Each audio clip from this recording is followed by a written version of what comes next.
In order to make money on the Forex market, you have to buy low and sell high. Quite simple. Let's have a look at the example. How much money can you theoretically make by trading currencies? Let's assume that you have 1,000 US dollars on your trading account. The current exchange rate of euro versus the US dollar is 1.25. In other words, for 1 euro, you get $1.25. You forecast that during the day, euro would rise versus the US dollar. Based on this forecast, you buy 800 euros for your $1,000. Your forecast is correct. Euro rises from $1.25 to $1.26. Being in the profit, you decide to close the trade and exchange 800 euros back to $1,008.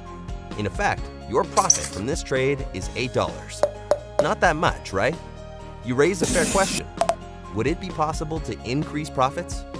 In order to maximize your profit potential, you can use leverage. The size of the loan can differ, but Tickmill provides you with up to 500 times more funds than your initial capital, which also increases your profit potential 500 times.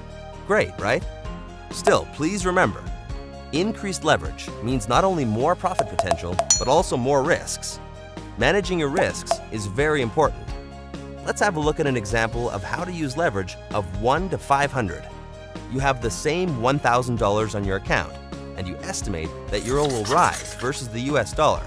Therefore, you decide to take the biggest possible loan from your broker, $499,000. Now, with the exchange rate of 1.25, you exchange all of your $500,000 to 400,000 euros. At the moment when the exchange rate rises to 1.26, you exchange the 400,000 euros back to $504,000. As a result, you now have $5,000 on your account after returning the loan to your broker. So your net profit is $4,000. An incredible result after just one day of trading.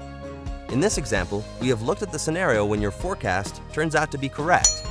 But what would have happened if instead of rising, euro had fallen against the US dollar?